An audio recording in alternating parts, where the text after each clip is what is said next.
ஆண்டவரே, எங்களுடைய மத்தியிலே நீர் வாரும். உம்முடைய வசனங்கள் மூலமாக எங்களை உடைங்க, எங்களை உருவாக்குங்க, என்னையும் மறைத்துக் கொள்ளுங்க. இயேசுவின் நாமத்தினாலே வேண்டிக் கொள்கிறேன் பிதாவே, ஆமென். இந்த நாளிலே ரொம்ப ஒரு அழகான வசனங்களை நாம் வாசிக்க கேட்டோம், பாடல்களையும் பாடணும். தெய்வ பிதா என்ற மெய்ப்பனலோ என்ற பாடலோடு இந்த அதிகாரத்தையும் நாம் வாசிக்க கேட்டோம். யோவான் எழுதின சுவிசேஷம் இந்த நாளுக்குள்ளே அருளுரைக்காக எடுத்துக்கொள்ளப்பட்ட பகுதி யோவான் எழுதின சுவிசேஷம் 10வது அதிகாரம் 7 முதல் 10 வசனங்கள் முடிய. 7 முதல் 10 வசனங்கள் முடிய 7வது வசனம் பார்த்தீங்கன்னாக்கா ரொம்ப அழகாகவே சொல்லப்படுகிறது. அதுல 7வது வசனம், ஆதலால் மறுபடியும் அவர்களை நோக்கி, நானே ஆடுகளுக்கு வாசல் என்று மெய்யாகவே உங்களுக்கு சொல்லுகிறேன் என்றார். நானே ஆடுகளுக்கு வாசல் என்ற ஒரு நல்ல ஒரு இன்ட்ரடக்ஷனோட ஆண்டவராகிய இயேசு கிறிஸ்து அந்த இடத்துல தன்னை வெளிப்படுத்துகிறார். 2வது வசனத்துல சொல்லப்படுகிறது, வாசல் வழியாய் பிரவேசிக்கிறவன் எவனோ ஆடுகளின் மெய்ப்பனாய் இருக்கிறான். நல்ல ஒரு வார்த்தை இது. வாசல், நானே வாசல், வாசல் வழியாய் பிரவேசிக்கிறவனோ ஆடுகளின் மெய்ப்பனாய் இருக்கிறான். சோ ஒரே ஒரு வாசல் தான் ஆடுகளுக்கு அங்க குறிக்கப்பட்டிருக்கிறது, ஒரே ஒரு வாசல். அந்த ஒரே வாசல் வழியாய் நுழைகிறவன் தான் மெய்ப்பனும். ஆடுகள் பிரவேசிக்கிற இடமாக இருந்தது. ஒரே வாசல், பல வாசல்கள் கிடையாது. ஒருவேளை அந்த கூடாரத்துக்குள்ள பல வாசல்கள் இருந்தால் எப்படி இருந்திருக்கும்? ஆடுகளுக்கு கன்ஃபியூஷன் ஆயிட்டு இருக்கும், ஒரே குழப்பம் ஆயிட்டு இருக்கும், எந்த வழியா நுழைய வேண்டும், எந்த வழியா வெளியே போக வேண்டும்னு. ஒரே வாசல்னாக்கா அந்த ஆடுகள் குழம்பாது, அந்த ஆடுகளுக்கு கன்ஃபியூஷன் ஆகாது. அந்த ஆடுகள் ஒரே வழியா தான் உள்ளே வரும், ஒரே வழியா தான் வெளியே போக வேண்டும் என்று தெரியும். அதனால தான் ஆண்டவராகிய இயேசு கிறிஸ்து இந்த இடத்துல சொல்லுகிறார், நானே ஆடுகளுக்கு வாசல், வாசல் வழியாய் பிரவேசிக்கிறவன் ஆடுகளின் மெய்ப்பனாய் இருக்கிறான். வேற வாசலை உபயோகப்படுத்துகிறவர்கள் யாரு?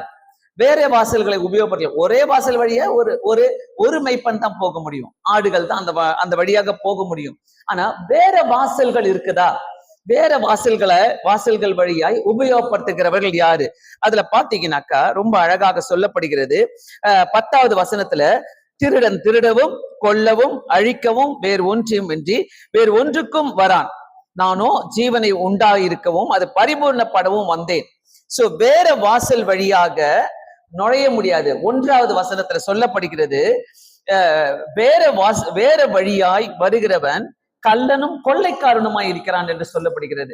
சோ ஆண்டவர் ரொம்ப தெளிவா சொல்லிட்டாரு, வாசலுக்கும் வேற வாசலுக்கும் வித்தியாசம் உண்டு, மெய்ப்பனுக்கும் கள்ளனுக்கும் கொள்ளைக்காரனுக்கும் வித்தியாசம் உண்டு. யாரு அந்த வேற வாசல் வழியா நுழைவார்கள்? கள்ளனும் கொள்ளைக்காரனும் திருடன் திருடவும் கொல்லவும் அழிக்கவும் வந்திருக்கிறார். ரொம்ப தெளிவா இருக்கிறது. சோ இந்த பைபிள்ல நம்ம பார்க்கும் போது எவ்வளவு தெளிவா ஆண்டவர் நம்மோடு கூட பேசின வார்த்தைகள். நல்ல மேய்ப்பனுடைய குணங்கள் எப்படி இருக்கும் நம்ம ஒரு ஷார்ட்டாவே நம்ம பார்த்துட்டோம். நல்ல வாசல், வேற வழியான வாசல் என்று சொல்லி, நல்ல வாசல் வழியா யார் நுழைவா? நல்ல மேய்ப்பன் நுழைவாங்க. வேற வாசல் வழியா யார் நுழைவாங்கன்னு பார்த்தோம். கொள்ளனும் கொள்ளைக்காரர்களும் நுழைவாங்க என்று பார்த்தோம். இப்போ நல்ல மேய்ப்பனுடைய குணங்கள் எப்படி இருக்கும்? ஒரு நல்ல மேய்ப்பன் இருந்தால் அவங்களுடைய குணங்கள் எப்படி இருக்கும்? நம்ம மேய்ப்பன் சொல்லும் போது நீங்க உடனே நினைப்பீங்க, போதகர்கள் தான் நல்ல மேய்ப்பன், ஊழியக்காரர்கள் தான் நல்ல மேய்ப்பன் அப்படின்னு நீங்க நினைப்பீங்க. நான் எப்படி பாக்குறேன்னாக்கா, ஒரு நல்ல மேய்ப்பன் ஒரு புருஷனாகவும், நல்ல மேய்ப்பன் ஒரு மனைவியாகவும், நல்ல மேய்ப்பன் நல்ல ஒரு ஆணாகவும் பெண்ணாகவும் இருக்க முடியும் என்பதை நான் விசுவாசிக்கிறேன். சோ இந்த நல்ல மேய்ப்பனுக்குள்ள என்னென்ன குணாதிசயங்கள் இருக்கும்? இந்த நல்ல மேய்ப்பன் இருந்தாலே ஆடுகள் சிதறாது. ஒரு வீட்டுக்கு ஒரு நல்ல மேய்ப்பன் தேவை, ஒரு சபைக்கும் நல்ல மேய்ப்பன் தேவை, ஒரு சமுதாயத்துக்கும் நல்ல ஒரு மேய்ப்பன் தேவை. நம்ம எல்லாருமே இந்த எலெக்ஷன் டேஸ்ல நம்ம போயிட்டு இருக்கிறோம். நம்ம தமிழ்நாட்டுல எல்லாருக்குமே தெரியும் என்ன பண்ண போறோம்னு. ஆனா நம்மளுக்கு ஒண்ணு தெரியும், நம்ம ஜெபம் பண்ணிட்டு யாருக்கு ஆண்டவரே நாங்க ஓட்டு போனோம்னு கேட்கும் போது ஆண்டவர் அந்த ஞானத்தை தருவார். நல்ல மேய்ப்பன் நமக்கு வேணும், எல்லா இடத்துலயும் நமக்கு நல்ல மேய்ப்பன் வேணும். நல்ல மேய்ப்பன் இல்லாம இந்த உலகத்துல நம்ம வாழவே முடியாது. எல்லாருக்குமே ஒரு நல்ல மேய்ப்பன் இருந்தால்தான் அந்த கைடன்ஸ் நல்லா இருக்கும், அந்த கைடன்ஸ் ரொம்ப தெளிவாக இருக்கும். அதனால இந்த இடத்துல கர்த்தர் நமக்கு கேட்கிறத நல்ல மெய்ப்பனாய் இருக்கதான் நமக்கு உதவி செய்கிறார். நல்ல மெய்ப்பனுடைய குணாதிசயங்கள் 3வது வசனம் என்ன போட்டுருக்குது? வாசலை காக்கிறவனாக இருப்பான். ஆமென். நல்ல வாசலை காக்கிறவனாக இருப்பான். நல்ல மெய்ப்பனுக்கு முதலாவது கொடுக்கிற ஒரு பெரிய வார்த்தையை, வாசலை காக்கிறவனாக இருப்பான். அந்த அந்த வசனத்துல ரொம்ப அழகா போட்டிருக்கிறது. இரண்டாவது காரியம், அவன் தன்னுடைய ஆடுகளை பெயர் சொல்லி அழைக்கிறவனாக இருக்கிறான். அதே வசனத்துல போட்டிருக்குது. மூன்றாவது வசனத்துல வாசலை காக்கிறவன். இரண்டாவது, அவன் பெயர் சொல்லி ஆடுகளை கூப்பிடுகிறவனாக இருக்கிறான். அவளை வெளியே நடத்தி கொண்டு போகிறான். ரொம்ப அழகா இருக்குது பாருங்க. இது எல்லாமே ஒரு மேய்ப்பனுக்காக கொடுக்கப்பட்ட குணாதிசயங்களாக இருக்கிறது. மூன்றாவது காரியம் 4வது வசனத்துல இருக்கிறது. ஆடுகளை வெளியே விட்ட பின்பு அவைகளுக்கு முன்பாக நடந்து போகிறான். ஒரு மேய்ப்பனுக்கு இதுதான் அழகு. ஆடுகளை பாத்தீங்கன்னாக்கா முன்னாடி மேய்ப்பர் போய்கிட்டே இருப்பாரு, பின்னாடி ஆடுகள் அவரை ஃபாலோ பண்ணிக்கிட்டே இருக்கும். அப்படி இப்படின்னு போனா கூட அவர் ஒரு குரல் கொடுத்தாலே அந்த ஆடுகள் எல்லாம் ஓரம் வந்துடும். அதேதான் மனுஷருடைய வாழ்க்கையும். நமக்கு நல்ல மேய்ப்பன் இருந்தாலே எல்லாமே ரொம்ப அழகாக நேர்த்தியான வழிகளிலே நம்மளை வழி நடத்துகிறவராய் இருக்கிறார். ஆடுகளை வெளியே விட்ட பின்பு அவைகளுக்கு முன்பாக நடந்து போகிறார். அவர்களுக்கு முன்பாக நிறைய வாக்கு தத்தங்கள் நம்முடைய வாழ்க்கையில இருக்குது. நான் உனக்கு முன்பாக கடந்து செல்வேன், கோணலானவைகளை செவ்வையாக்குவேன். இந்த வசனத்தெல்லாம் சொல்லி ஜபித்தாலே வாழ்க்கையில ஒவ்வொரு சூழ்நிலையும் நம்ம முன்னேறி வர முடியும். ஒவ்வொரு சூழ்நிலையும் நம்ம கடந்து வர முடியும் நல்ல மேய்ப்பன் இருக்கும் போது. 4வது காரியம் 5வது வசனத்துல இருக்கிறது. அந்நியனுடைய சத்தத்தை அறியாதபடியினால் அவைகள் அந்நியனுக்கு பின் செல்லாமல் அவனை விட்டோடி போம். அந்நியனுக்கு பின் செல்லாது. அந்நியன்னா யாரு? நமக்கு தப்பாக சொல்லி தருகிறவர்கள், தப்பான கைடன்ஸ் கொடுக்கிறவர்கள் எல்லாருமே அந்நியர்கள் தான் நான் சொல்லுவேன்.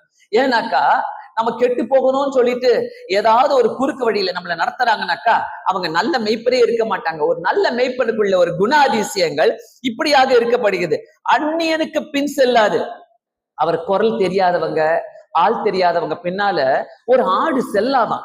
ஆடே செல்லாதுன்னா அப்ப நம்ம எப்படி இருக்க வேணும்? நம்மளும் பின் செல்லக்கூடாது. நம்மளுக்கு தெரியலையா அவங்கள பின்பற்றணுமா? அவங்களை யாருன்னு தெரியலையா? அவங்க ஏதோ சொல்றாங்களே வந்துன்னு சொல்றாங்களா? எந்த நோக்கத்தோடு சொல்றாங்க, எப்படி சொல்றாங்கன்னு சொல்லி நம்மளுக்குள்ள பகுத்தறியக்கூடிய ஞானங்கள் இருந்தால் கண்டிப்பாக இப்படி அந்நியனுக்கு பின்னாக நம்ம போக முடியாது.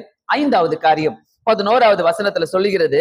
நானே நல்ல மேய்ப்பன் தன் ஆடுகளுக்காக ஜீவனை கொடுக்கிறான். பிரியமானவர்களே, இந்த வசனங்கள் உங்களுக்கு புரியுதுனாக்கா இந்த ஐந்து காரியங்கள், இந்த 5 குணாதிசயங்கள் ஒவ்வொரு மெய்ப்பனுக்குள்ளாக இருக்க வேண்டும். ஒவ்வொரு மெய்ப்பனும் வீட்டுக்கு தலைவனாகவும் தலைவியாகவும் இருக்கிறார்கள். ஒவ்வொரு மெய்ப்பனும் சமுதாயத்துக்கு தலைவனும் தலைவியுமாக இருக்கிறார்கள்.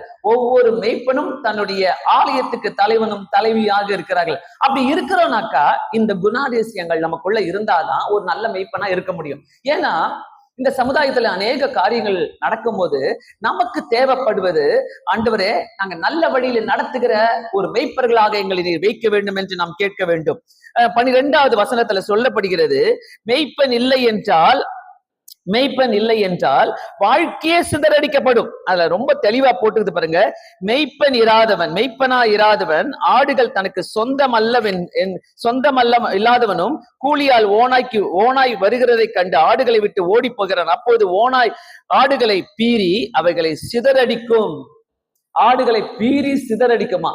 ஒருவேளை நம்முடைய வாழ்க்கையில நம்மள சரியாக கைட் பண்ணாதவங்க, சரியாக வழி நடத்தாதவங்க அவங்க பின்னாடி போறோம்னாக்கா கண்டிப்பாக பல ஓநாய்கள் வந்து நம்மளை பீறி போடும் என்று வேதம் சொல்லுகிறது. இதற்கு நாம் எச்சரியாக இருக்க வேண்டும். இவங்க சொன்னாங்க, அவங்க சொன்னாங்க, அதனால அந்த நிலத்தை நான் வாங்கிக்கிறேன். இவங்க சொன்னாங்க, அவங்க சொன்னாங்க, அதனால நான் அந்த இடத்துக்கு நான் போறேன்.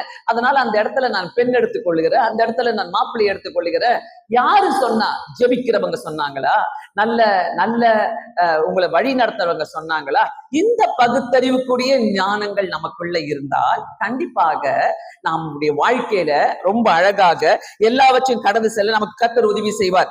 சோ கர்த்தர் யாருக்கு நல்ல மேய்ப்பராக இருக்கிறார்? தாவீது சொல்றார்ல, கர்த்தர் என் மேய்ப்பராக இருக்கிறார், நான் தாழ்ச்சி அடையேன். அதே மாதிரிதான் கர்த்தர் யாருக்கு நல்ல மேய்ப்பராக இருக்க முடியும்? நம்ம ஒரு நல்ல மேய்ப்பராக இருக்க வேண்டும் என்று நம்ம இவ்வளவு நேரம் பார்த்தோம். ஆனா கர்த்தர் யாருக்கு ஒரு நல்ல மேய்ப்பராக இருக்க வேண்டும்? நம்பர் 1, அவருடைய குரல் அறிந்து அவருக்கு கீழ்ப்படுகிறவன். யோவான் 10வது அதிகாரம் 27வது வசனத்துல சொல்லப்படுகிறது, அவருடைய குரல் அறிந்து அவருக்கு கீழ்ப்படுகிறவனுக்கு கர்த்தர் நல்ல மேய்ப்பராக இருக்க முடியும். அவருடைய குரலை நம்ம கேட்கிறோமா? எல்லா விஷயங்களிலுமே அவருடைய குரலை நம்ம கேட்கிறோமா? அந்த குரலை நம்ம கேட்கிறோம்னாக்கா அவருக்கு கீழ்ப்படிய வேண்டும் என்ற ஒரு மனமும் நம்மளுக்கு இருக்கும். சோ இததான் கர்த்தர் நம்மள்ட்ட எதிர்பார்க்கிற. கர்த்தர் நமக்கு ஒரு நல்ல மேய்ப்பராக இருக்க முடியும். ஒருவேளை உலகத்தின் குரலை நம்ம கேட்டுட்டு இருக்கிறோம்னாக்கா எப்படி வாழ்ந்து கொண்டிருக்கிறோம்? எந்த விதத்துல வாழ்ந்து கொண்டிருக்கிறோம்? உலகத்தின் குரலை கேட்பதற்கும் ஆண்டவருடைய குரலை கேட்பதற்கும் வித்தியாசங்கள் உண்டு. உலகத்தின் குரலை நம்ம கேட்கிறோம்னாக்கா சமாதானத்தை இழந்து போவோம். ஆவியானவருடைய குரலை நம்ம கேட்கிறோம்னாக்கா சமாதானத்தோடு எல்லாமே அற்புதமாக நடக்க கர்த்தர் உதவி செய்வார். இதுதான் வித்தியாசமே. அதுல நம்ம புரிஞ்சுக்கலாம், ஏன் இந்த காரியத்துல எனக்கு சமாதானமே இல்லை, ஏன் இந்த காரியத்துல எனக்கு சந்தோஷமே இல்லை, ஏன் நான் இப்படி இருக்கிறேன். ஒருவேளை நீங்க அப்படி எல்லாம் நினைக்கிறீங்கன்னாக்கா கண்டிப்பாக அது உலகத்தின் குரலா இருக்கலாம். அதனால இந்த நேரத்துல நம்ம ஆண்டவருடைய குரலை கேட்கிறோம்னாக்கா கர்த்தர் நமக்கு நல்ல மேய்ப்பராக இருக்க முடியும். இரண்டாவது காரியம், அவரை நம்புகிறவர்களுக்கு அவர் நல்ல ஒரு மேய்ப்பராக இருக்கிறார். தங்களுடைய ஆடுகளை போலவே உணர்ந்து தேவனுடைய பாதுகாப்பும் வழிகாட்டுதலும் தேவை என்று நம்புகிறவர்களுக்கு கர்த்தர் நல்ல மேய்ப்பராக இருக்க முடியும். ஆமென். நல்ல மேய்ப்பராக இருக்க முடியும். அவர் தான் என்ன பாதுகாக்கிறாரு, அவர் தான் என்ன வழிகாட்டுறாரு, அவரை தான் நான் நம்பி வாழ்ந்துட்டு இருக்கிறேன் சொல்லுகிறவங்களுக்கு கர்த்தர் ஒரு நல்ல மேய்ப்பராக கண்டிப்பாக இருக்க முடியும். இது எல்லாமே நம்முடைய கிறிஸ்தவ வாழ்க்கையில ரொம்ப தேவைப்படுகிறது. மூன்றாவது காரியம், பரிசுத்த ஆவியினுடைய வழி நடத்தலை நம்புகிறவர்களுக்கு, பரிசுத்தமாக நான் ஒரு வாழ்க்கை வாழ வேண்டும் என்று ஒப்பு கொடுக்கிறவங்களுக்கு, நீதியின் பாதையிலே நடக்கிறவர்களுக்கு கர்த்தர் மேய்ப்பராக இருக்கிறார். இதெல்லாமே ஒருவேளை பெரிய பெரிய வார்த்தைகளா இருக்கலாம், பைபிள் வார்த்தைகளா இருக்கலாம். சிம்பிளா நான் சொல்றேன், பரிசுத்தமான வாழ்க்கை. பரிசுத்தமான வாழ்க்கைலாம் என்ன? கெட்ட வார்த்தை பேசாதீங்க, சும்மா ஆண்டவரை விட்டு விலகி போகாதீங்க, ஆண்டவருக்கு முதலிடம் கொடுங்க, முதலாவது தேவனுடைய ராஜ்யத்தின் நீதியை தேடுங்கள். இது எல்லாமே தான் ஆண்டவருக்கு நம்ம பரிசுத்தமாய் வாழ்கிற வாழ்க்கை. ரொம்ப அப்படியே நான் பரிசுத்தமா நான் வாழ்ந்துறேன்னு சொல்லவே முடியாது. நாமளும் பாவிகள் தான். ஆனா இந்த உலகத்தின் கரைகள் நம்ம மேல படாதபடிக்கு நான் பரிசுத்தமாய் வாழ நம்மளை ஒப்பு கொடுக்கும் போது கர்த்தர் நமக்கு கண்டிப்பாக நல்ல ஒரு மேய்ப்பராக இருக்க முடியும் என்பதை நான் இங்க உங்களுக்கு சொல்ல விரும்புகிறேன். நான்காவது காரியம், ஆபத்து வரும்போது தாவீது சொல்றாருல, நான் மரண இருளினை பள்ளத்தாக்கிலே நடந்தாலும் பொல்லாப்புக்கு பயப்படேன், தேவரீர் என்னோடு கூட இருக்கிறீர். இந்த வார்த்தை சொல்லும் போது மரணத்தின் வாசனைகள் நம்மளுடைய வீடு வாசல்களில் வரும்போது, நெருக்கடிகள் வரும்போது, கர்த்தரை நம்புகிறவர்களுக்கு அவர் கூடவே இருந்து நல்ல மேய்ப்பராக இருக்கிறார். நல்ல மேய்ப்பராக இருக்கிறார். மறந்துடாதீங்க.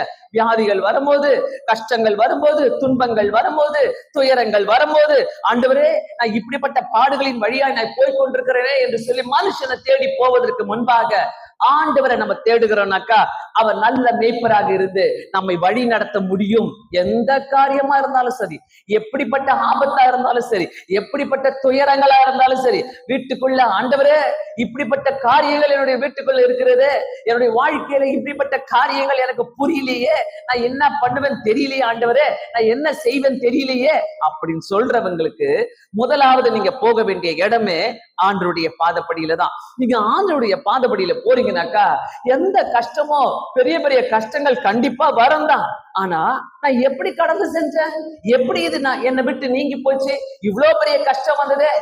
ஒவ்வொரு ஆபத்து வரும்போது, ஒவ்வொரு மரண இருள்கள் வரும்போது, ஒவ்வொரு கஷ்டங்கள் வரும்போது, நஷ்டங்கள் வரும்போது ஜனங்க நம்மளை விட்டு பார்ப்பாங்க, அவ்வளவுதான் போச்சு போ, அவங்க இனிமே தேரவே மாட்டாங்க, அவ்வளவுதான் எழுந்திரிக்கவே மாட்டாங்க, அவங்க எல்லாம் முன்னேறவே முடியாது, முடிஞ்சு போச்சு அவங்க காரியம், ஃபெயில் ஆயிட்டியா, முடிஞ்சு போச்சு அவங்க படிப்பே, உன்னுடைய வாழ்க்கையில முன்னேற முடியாதா, முடிஞ்சு போச்சு அவங்க காரியமே, கடல்ல மூழ்கி கிடக்குறாங்க. இப்படிப்பட்ட நெகட்டிவ் பேசுறவங்க தான் இந்த உலகத்தார். ஆனா இதற்கு மத்தியில நான் மரண இருளினை பள்ளத்தாக்கில் நடந்தாலும் பொல்லாப்புக்கு பயப்படேன், ஏன்னாக்கா தேவரீர் என்னோடு கூட இருக்கிறீர், உமது கோலும் உம்முடைய தடியும் என்னை தேற்றும். ஆண்டவர் இப்படிப்பட்டவங்களுக்கு, அவரை நம்பி வாழ்ந்துகிறவங்களுக்கு நல்ல மெய்ப்பராக இருக்கிற தேவனாய் இருக்கிறார். ஐந்தாவது காரியம், அவருடைய வீட்டிலே நிலைத்திருப்பார்கள். அப்படின்னா என்னது? அவர் வார்த்தையை கேட்டு சார்ந்திருப்பவர்களுக்கு அவர் நல்ல மேய்ப்பராக இருக்கிறார். ஆமென். அவருடைய வார்த்தையை கேட்டு, அவருடைய வாக்கு தத்தத்தை, பயமா, கஷ்டமா, நஷ்டமா, துக்கமா, எந்த சந்தர்ப்பங்கள் வந்தாலும், எப்படிப்பட்ட சூழ்நிலைகள் வந்தாலும், ஆண்டவரே உம்முடைய வாசஸ்தலத்துல நான் நிலைத்திருப்பேன் இயேசு சுவாமி நம்ம சொல்லும் போது, ஆண்டவர் உங்களையும் என்னையும் எப்போதுமே நம்புகிறவர்கள் அவரை கைவிடவே மாட்டார். எப்பொழுதுமே அவரை நம்புறோம்னு சொல்லி அவருக்கு தெரியணும். எல்லா சூழ்நிலையிலும் நம்ம அவரை நம்பிக்கொண்டு இருக்கிறோம். எப்படிப்பட்ட கஷ்டம் வந்தாலும் சரி, ஆண்டவரே நான் உங்களை நம்புறேன், நான் உங்க மேல நான் விசுவாசம் வைத்திருக்கிறேன் இயேசு சுவாமி. யாரையும் நம்பல, நீங்க என்ன செய்வீங்கன்னு தெரியாது, எப்படி செய்வீங்கன்னு தெரியாது, ஆனா நான் உங்களை நம்பிட்டு இருக்கிறேன் இயேசு சுவாமின்னு சொல்லி ஜெபிக்கும் போது கண்டிப்பாக கர்த்தர் நம்முடைய வாழ்க்கையில நிலைத்திருந்து நமக்கு ஒரு நல்ல மேய்ப்பராக இருக்க அவர் ஆசைப்படுகிறார். பிரியமானவர்களே, என்னுடைய வாழ்க்கையில வந்த ஒவ்வொரு துன்பங்களையும், ஒவ்வொரு கஷ்டங்களையும், ஒவ்வொரு துயரங்களையும் நான் செஞ்ச ஒரே காரியம், முழங்கால போட்டு ஜெபிக்க ஆரம்பிச்சார். யாராவது அப்படிப்பட்ட சூழ்நிலையில இருக்கிறீங்கன்னாக்கா நீங்க செய்ய வேண்டிய காரியம் முழங்கால் போடுங்க. டெய்லி முழங்கால் போடுங்க. என்னைக்கோ ஒரு நாள் நான் முழங்கால் போட்டு ஜெபம் பண்றேன், கஷ்டம் வந்தா நான் முழங்கால் போட்டு ஜெபம் பண்றேன், ஒரு குட்டி ஜெபம் பண்ணிடுறேன், அவ்வளவுதான், கர்த்தர் என்ன பாத்துக்கிறாருன்னு சொல்லாதீங்க. சில நேரங்களில நிறைய கஷ்டங்கள் நம்மளுக்கு பின்னாடி தொடர்ந்து வரும்போது ஆண்டவர் எதுக்காக அதை கொடுக்கிறாருனாக்கா, நீ என்ன மறந்து போறல்ல, அதுக்குதான் நான் கஷ்டத்தை கொடுக்குறேன். நிறைய நேரங்கள் நான் சொல்றோம்ல, எதுக்கு கர்த்தர் கஷ்டத்தை கொடுக்கிறாரு, எதுக்கு கர்த்தர் வியாதியை கொடுக்கிறாரு, எதுக்கு இப்படி என்ன பண்றாரு, அது எதெல்லாமே எதுக்குனாக்கா, நீ என்னை விட்டு தூரம் போக கூடாது, நீ என் கூடவே இருக்கணும். அந்த கஷ்டத்துல நீ என்ன நினைக்கிறோம், கஷ்டம் வந்திருக்கும், அதை சமாளிக்க பார்ப்போம் நம்ம. அப்ப கூட கர்த்தரு அந்த கஷ்டத்தை இன்னும் கொஞ்சம் ஸ்ட்ராங்கா மாத்துவாரு. ஏன்னாக்கா அப்பதான் நீ வேற வழியே இல்லை, என் ஃப்ரெண்டு எனக்கு உதவி செய்ய முடியாது, என் சொந்த பந்தங்கள் எனக்கு உதவி செய்ய முடியாது, யாருமே செய்ய முடியாது, கர்த்தர் தான் இந்த இடத்துல. அப்படி சொல்ற வரைக்கும் கர்த்தரு நம்முடைய கஷ்டங்களை அப்படியே 7 மடங்கு ஏத்துற மாதிரி ஏத்திக்கிட்டே தான் இருப்பாரு. அதனாலதான் தினமும் ஜெபம் பண்ணுங்க, தினமும் வேதத்தை வாசிங்க. வேதத்தை வாசிக்காம வீட்டை விட்டு வெளியே போகாதீங்க. வீட்டுக்குள்ள குடும்ப ஜெபங்களை நடத்துங்க. நான் எப்பவுமே சொல்லுகிற ஒரு காரியம், ஒவ்வொரு பிரசங்கத்திலும் நான் சொல்லுவேன், ஒரு வீட்டுக்குள்ள சண்டை நடக்குதா, நீ குடும்ப ஜெபம் பண்ண மறந்துட்ட, உங்க வாழ்க்கையில ஒரு பிரச்சனை நடக்குதா, ஒருவேளை தனிப்பட்ட ஜெபம் பண்ண மறந்துட்ட, ஜெபம் பண்ணிக்கிட்டே இருங்க. நல்லாதான் இருக்கும், வாழ்க்கை சூப்பரா போகும், கையில நல்ல காசு இருக்கும், வீடு இருக்கும், எல்லாமே இருக்கும் பிரியமானவர்களே. ஆனா துன்பம் கஷ்டம் வரும்போது ஒருத்தர் கூட உங்க கூட வந்து நிக்க மாட்டாங்க, எல்லாரும் கை கழுவிட்டு ஓடிடுவாங்க. அப்போ கர்த்தர் மட்டும்தான் நல்ல மேய்ப்பராக வந்து நம்முடைய பக்கத்துல நிக்கிற தேவனாக இருக்கிறார், மறந்து விடாதீங்க. அடுத்த காரியம், 6வது காரியம், உண்மையான விசுவாசத்திலே நம்ம இருந்து அவரையே அப்பா பிதாவே என்று அழைப்பவர்களுக்கு அவர் நல்ல மேய்ப்பராக இருக்கிறார். நான் சொன்னல, ஒவ்வொரு காரியத்திலையும் அப்பா பிதாவே நீரே எங்களுக்கு உதவி செய்யுங்க, நீரே எங்க கூட இருங்க, நீரே எங்களுக்கு நல்ல மேய்ப்பராக இருங்க என்று சொல்லும் போது கர்த்தர் ஒரு நாளும் கைவிட மாட்டார். நம்ம வாழ்க்கையை நம்ம எப்படி எடுத்துக்கொள்கிறோம், நம்மளுடைய வாழ்க்கையை ரொம்ப ஈஸியா எடுத்துக்கொள்கிறோம். இல்ல, அப்படி கேட்கவே இல்லை கர்த்தர். நல்ல வாசல், நல்ல மேய்ப்பன் வாழ்க்கைக்கு ரொம்ப முக்கியம். உங்களுடைய மேய்ப்பர் யாரு, உங்களை கைட் பண்றவங்க யாரு, உங்க கூட இருக்கிறவங்க யாரு, உங்களை வழி நடத்துறவங்க யாரு, உங்களை சொல்லி தரவங்க யாரு, உங்களுக்கு மேய்ப்பர் இருக்கிறாங்களா? யோசிச்சு பாருங்க. சில நேரங்களில நான் பார்த்துப்பேன், எனக்கு எல்லாமே தெரியும், நான் செஞ்சு முடிச்சிடுவேன். இல்ல, நீங்க எதை செய்தாலும் உங்களுக்கு ஒரு மேய்ப்பர் இல்லைனாக்கா நம்ம வாழ்க்கையில அடுத்த கட்டத்துக்குள்ள நுழையவே முடியாது. ஒரு நல்ல மேய்ப்பர் இருந்தால் மட்டுமே வீட்டுக்குள்ள வாழ்க்கையிலயோ நல்ல காரியத்துக்குள்ள நம்ம நுழைய முடியும். நல்ல சமாதானமான காரியங்களை கர்த்தர் நமக்கு தருவாரு. 1 பேதுரு 2வது அதிகாரம் 21வது வசனத்துல சொல்லுகிறது, நீங்கள் தம்முடைய அடிச்சுவடுகளை தொடர்ந்து வரும்படி உங்களுக்கு மாதிரியே பின் வைத்து போனாராம். சோ அவருடைய அடிச்சுவடுகளை நாம பின்பற்றும்படி மாதிரியாக அவர் நமக்கு முன்வைத்து போனார். ஆண்டவராகிய இயேசு கிறிஸ்து சும்மா போல நீங்க என்ன பின்பற்றுங்கள் என்று சொல்லிட்டு ஒரு மாதிரியாக அவருடைய அடிச்சுவடுகளை பின்பற்றுகளாக இருக்க வேண்டும். சோ அடுத்தது பாத்தீங்கன்னாக்கா எசேக்கியேல் 34வது அதிகாரம் நாம் வாசிக்க கேட்டோம். எசேக்கியேல் 34வது அதிகாரத்துல 14வது வசனத்துல, அவைகளை நல்ல மேய்ச்சலிலே மேய்ப்பேன், இஸ்ரவேலுடைய உயர்ந்த மலைகளிலே அவருடைய தொழுவம் இருக்கும், அங்கே அவைகள் நல்ல தொழுவத்திலே படுத்துக் கொள்ளும், இஸ்ரவேலிலே மலைகளின் மேலே நல்ல மேய்ச்சலை மேயும். என்ன ஒரு அருமையான வசனம்! ஆண்டவர் நமக்கு கொடுக்கிற ஒரு அழகான வாக்குத்தத்தம் என்னன்னாக்கா, நம்ம பெரிய பெரிய 5 ஸ்டார் ஹோட்டலை நினைக்கிறோம், பெரிய பெரிய பங்களா நினைக்கிறோம், அரண்மனைகளை நினைக்கிறோம்.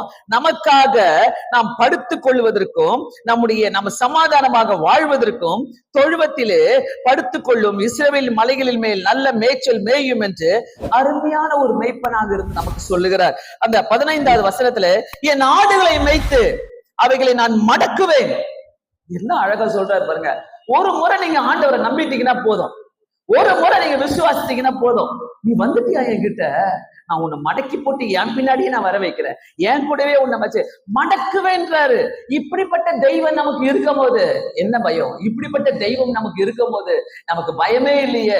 ஒருவேளை ஏதாவது ஒரு கேள்வியில உட்கார்ந்துட்டு இருக்கிறீங்கனாக்கா, ஏதாவது ஒரு கஷ்டத்துல உட்கார்ந்துட்டு இருக்கிறீங்கனாக்கா, ஏதோ ஒரு சந்தேகத்துல உட்கார்ந்துட்டு இருக்கிறீங்களா, நான் எப்படி நடக்கும், எப்படி போவோம், நான் என்ன செய்வேன்னு சொல்லி நீங்க நினைக்கிறீங்கனாக்கா, அவர் உங்களை மடக்கி போட்டு தம்முடைய கரங்களிலே வைத்துக் கொள்கிற தேவனாய் இருக்கிறார். அடுத்த வசனம் ரொம்ப அழகா இருக்குது. நான் காணாமற் போனதை தேடி, நம்ம காணாமல் போனா கூட அவர் தேடி வருகிற தேவனாய் இருக்கிறார். ஆமே. நிறைய நேரத்துல காணா போயிடுறோம்ல, பைபிளை வாசிக்க மாட்டோம், வேதத்தை வாசிக்க மாட்டோம், சர்ச்சுக்கு வர மாட்டோம், நம்ம வீட்டுல இருந்துப்போம், 1008 எக்ஸ்கியூஸ் சொல்லுவோம், அது போதும் கர்த்தருக்கு தெரியும் அப்படின்னு சொல்லிடுவோம். ஆனா ஒரு நாள் அவர் தேடி கண்டுபிடிச்சுதான் வருவார். அவர் தேடி வருவார். தேடி துரத்தண்டையே திரும்ப கொண்டு வந்து எலும்பு முறிந்ததை காயம் கட்டி, பிரியமானவர்களே, எலும்பு முறிந்ததை காயம் கட்டுகிற தேவன், இத்தனை மைனூட்டா கவனிக்கிற தேவனா இருக்கிறார்.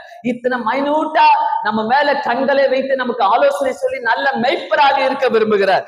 நான் நசல் கொண்டதை திடப்படுத்துவேன், நியாயத்துக்கு தக்கதாய் அவைகளை மேய்த்து புஷ்டியும் பலமுள்ளவைகளை அழைப்பேன். என் மந்தையை கர்த்தராகிய ஆண்டவர் சொல்லுகிறது என்னவென்றால், இதோ ஆட்டுக்கும் ஆட்டு கடாக்களுக்கும் வெள்ளாட்டு கடாக்களுக்கும் நான் நியாயம் தீர்ப்பேன். எல்லாவற்றையும் அறிந்த தேவன். யூசுவலா வீட்டுல இருக்கிற டாக்ஸ்க்கு எல்லாம் பாத்தீங்களா, நம்ம பேரை வைப்போம். ஆட்டுக்கு பெயரை வச்சு பார்த்திருக்கிறீங்களா? இல்ல யாரும் கூப்பிட மாட்டாங்க. ஒருவேளை சொந்தமா வீட்டுக்குள்ள வளர்க்குறாங்கனாக்கா அத பேரை வச்சு அழைப்பாங்க. ஆனா நான் பார்த்ததில்ல. எந்த கும்பலா போவோம் எல்லா ஆடுகளும். அதேதான் இன்னைக்கு நம்ம ஆடுகளாக ஆண்டவரை பின்பற்றி போகும்போது அவர் என்ன பண்றாரு, நம்மள பேர் சொல்லி அழைத்து நம்முடைய வாழ்க்கையில எல்லாவற்றையும் நேர்த்தியாக செய்து கொடுக்கிற தேவனா இருக்கிறார். நம்ம அநேக நேரங்களில பாதை தெரியாத ஆட்டை போல நம்ம ஓடி போறோம்ல. நம்ம நிறைய நேரங்களில பாதை தெரியாத ஆட்டை போல எனக்கு எல்லாமே தெரியும் சொல்லிட்டு நம்ம போயிடுறோம். எனக்கு எல்லாமே முடியும், நான் செஞ்சிருவேன், நான் பார்த்துப்பேன். பிரியமானவர்களே, ஒரு நல்ல மெய்ப்பனாக ஆண்டவராகிய இயேசு கிறிஸ்துவை நீங்க ஏற்றுக்கொண்டிருக்கிறீங்கனாக்கா, அந்த நல்ல மெய்ப்பன் நம்மளை பின்தொடர்ந்து வரட்டும். அந்த நல்ல மெய்ப்பன் நமக்கு முன்பாக கடந்து போகட்டும். எல்லா சூழ்நிலையிலும் இயேசுப்பா நீங்க பாத்துக்கங்க. எங்க போனாலும், எந்த இடத்துக்கு போறாலும், ஒரு இன்டர்வியூக்கு போறீங்களா, அங்க போய் ஜெபத்தோட நில்லுங்க. இயேசுப்பா நீங்க பேசுங்க. இயேசு சுவாமி, ஆண்டவரே என்னுடைய பிசினஸ நீங்க பாத்துக்கங்க ஆண்டவரே, என்னுடைய வேலையை நீங்க பாத்துக்கங்க ஆண்டவரே, என்னுடைய உயர்வுகளை நீங்க பாத்துக்கங்க ஆண்டவரே, என்னுடைய படிப்பை நீங்க பாத்துக்கங்க ஆண்டவரே, என்னுடைய குடும்பத்தை நீங்க பாத்துக்கங்க ஆண்டவரே. அவர்கிட்ட கொடுங்க, எல்லாத்தையும் அவர்கிட்ட நம்பி கொடுங்க. கெட்ட மேய்ப்பன் கிட்ட கொடுக்காதீங்க. அவன் திருடனும் கொள்ளைக்காரனும் அவன் எல்லாமே இருக்கிறான். வேதத்துல பயங்கரமா சொல்லுகிறது. அவனை பத்தி சொல்லும் போது பாத்தீங்கன்னாக்கா, நம்ம சொல்லும் போது திருடன் திருடவும் கொல்லவும் அழிக்கவும் வருகிறான். சோ இப்படிப்பட்ட திருடர்களும் இந்த உலகத்துல உண்டு. நம்முடைய வாழ்க்கையை அழிப்பதற்கான திருடர்கள் உண்டு. திருட வீட்டுக்கு வந்து பணத்தை தான் திருடுவான், நகையை தான் திருடுவான் நினைக்காதீங்க. நம்முடைய எண்ணங்களை திருடுவான், நம்மளை அழிப்பதற்காக திருடுவான். இப்படி கெட்ட எண்ணங்களோடு சுற்றி கொண்டிருக்கிற நிறைய ஓநாய்கள் ஜாஸ்தி. நமக்கு இந்த அறிவு இல்லைனாக்கா, இந்த ஞானத்தை கத்த நமக்கு கொடுக்கலனாக்கா, ஈஸியா ஏதோ ஒரு டிராப்ல போய் நம்ம விழுந்துருவோம். பிரியமானவர்களே, இந்த காலை நேரத்துல பாதை தெரியாத ஆட்டு போல எங்குமே ஓடாதீங்க. பர்வீன் சுல்தானா அழகா சொல்லுவாங்க அவங்களுடைய ஸ்பீச்ல. என்ன சொல்லுவாங்கனாக்கா, நான் ஒரு ஃபாதர் கிட்ட போனேன். அந்த ஃபாதர் கிட்ட போய் நான் கேட்டேன், ஃபாதர் எப்படி அந்த ஒரு ஆட்டுக்குட்டி மட்டும் ஆண்டவருடைய மடியிலேயே உட்கார்ந்து இருக்குது, எனக்கும் அப்படிதான் இருக்கணும் அப்படின்னு நான் ஒரு கேள்வி கேட்டேன். ஏன் அந்த ஆட்டுக்குட்டி அவர் கீழே விட மாட்டாரு அப்படின்னு கேட்டேன்னு சொல்லி கேட்டாங்களாம். அப்போ அந்த ஃபாதர் சொன்னாராம், இல்ல அது ஆல்ரெடி தொலைஞ்சு போயிடுச்சு, நான் அதை தேடி கண்டுபிடிச்சு கொண்டு வந்து என் மடியில உட்கார்ந்து போற வச்சிருக்கிறேன், திருப்பி அது தொலைய கூடாதுன்னு அதை நான் என் மடியிலேயே உட்கார வச்சுட்டு இருக்கிறேன். உங்களையும் என்னையும் கர்த்தர் நம்முடைய மடியிலேயே உட்கார வச்சுட்டு இருக்கிற. நீ தொலைஞ்சு போகாத, நீ எங்கேயும் போகாத, உன் மைண்ட் சொல்ற பிரகாரம், உன் மைண்ட் வாய்ஸ் பிரகாரம் நீ போகாத. உன் மைண்ட் வாய்ஸ் சொல்லும், கெட்டதெல்லாம் சொல்லி கொடுக்கும் உன் மைண்ட் வாய்ஸ். வேற உலகத்தின் குரல்கள் பல காரியங்களை கொண்டு வந்து சொல்லி தரும், கேட்காதீங்க. என் மெய்ப்பர் சொன்னா கேளுங்க. என் மெய்ப்பர் இதை எனக்கு சொல்றாரு, இது என் மெய்ப்பர் எனக்கு செய்ய சொல்றாரு. என் மெய்ப்பர் சொன்னா அங்க எந்த ஒரு டிஸ்டர்பன்ஸும் கிடையாது. மெய்ப்பராகிய கர்த்தராகிய இயேசு கிறிஸ்து நமக்கு சொல்றான்னாக்கா, எந்த காரியமும் நம்மளை விட்டு விலகவே விலகாது. எல்லாரும் சொல்றாலாம், கர்த்தர் என் மெய்ப்பராய் இருக்கிறார். அவ்வளவுதான். இது சொல்ல கூட நம்ம பயப்படுறோம்ல. கர்த்தர் என் மெய்ப்பராய் இருக்கிறார், நான் தாழ்ச்சி அடையேன். ஆமென். இந்த வசனங்கள் நம்ம இருக்கும் போது கண்டிப்பாக நம்ம பயப்படவே வேண்டாம், தைரியமா போங்க. ஆனா கர்த்தருடைய மைப்பராக இருக்கிறார் சொல்லுங்க. அவர் எல்லாத்தையும் பார்த்துப்பாரு. அப்படியே கண்களை மூடிட்டு நம்ம ஜெபிக்கலாமா? இந்த காலை நேரத்துல ஆண்டவருக்கு ஒப்பு கொடுத்த, ஆண்டவரே நான் ஒரு கன்ஃபியூஷன்ல வந்தேன், ஒரு பதற்றமா வந்தேன், என்ன நடக்க போதோ என்று சொல்லிட்டு வந்தேன், யார் குரலை கேட்பது என்று தெரியாம வந்தேன். நீங்க என் கூட இருக்கிறீங்க. இன்னைக்கு காலையில கர்த்தர் உங்களுக்கு சொல்லி கொடுக்கிற ஒரு வார்த்தைய, பாதை தெரியாத ஆட்டை போல நீ ஓடாத, நான் உன்னுடைய பக்கமாகவே இருக்கிறேன். உன் பிள்ளைகளை குறித்து நான் அக்கறை வைத்திருக்கிறேன். உன்னுடைய வாழ்க்கையை குறித்து நான் அக்கறை வைத்திருக்கிறேன். உன்னுடைய வாழ்க்கையில நான் என்ன செய்ய வேண்டும் என்று திட்டங்களை வைத்திருக்கிறேன். பிரியமானவர்களே, இந்த காலை நேரத்துல கர்த்தர் நமக்கு சொல்லுகிற இந்த வார்த்தையை கேட்டுக்கிட்டு அப்படியே ஆண்டவருக்கு ஒப்பு கொடுங்க. எல்லாமே உமக்கு ஆண்டவரே, எல்லாவற்றையும் உங்க கரையில கொடுக்கிறேன், என்னால செய்ய முடியாத ஒன்னொன்னே உங்களுடைய கரத்துல கொடுக்கிறேன்னு சொல்லி நீங்க ஆண்டவர்கிட்ட ஒரு வார்த்தை சொல்லி ஒப்பு கொடுத்துட்டு போங்க. உங்க மனசுக்குள்ள பேசுங்க, உங்க இருதயத்துல சொல்லுங்க, ஏசப்பா என் மனசுல இந்த வேதனை இருக்குது, யாருக்கும் தெரியாது, இதுக்கு நான் உங்க குரல்ல மட்டும்தான் நான் கேட்கணும், மனுஷனுடைய குரல் எனக்கு வேண்டாம், என்னுடைய மெய்ப்பராக நீர் இருக்கிறீர் இயேசு சுவாமி. அப்படியே ஆண்டவருக்கு ஒப்பு கொடுத்து அநேக நேரங்களிலே என்னுடைய வாழ்க்கையில சொந்த இஷ்டமாக சொந்த பாதையில போன நேரங்கள் உண்டு ஏசப்பா. சொல்லிடுங்க, எனக்கு எனக்கு எனக்கு எந்த கைடன்ஸும் இல்லை, நல்ல மெய்ப்பனே எனக்கு கிடைக்கல. ஆண்டவர்ட்ட கையை கொடுத்து கேளுங்க, நீங்க இனிமேல் என்னுடைய வாழ்க்கையில நல்ல மெய்ப்பனாக வாங்க ஆண்டவரே. எல்லாரும் சொல்லுங்க, உங்க மனசுல எவ்வளவு துக்கம் இருக்கும், எவ்வளவு கஷ்டங்கள் இருக்கும், எவ்வளவு துன்பங்கள் இருக்கும்.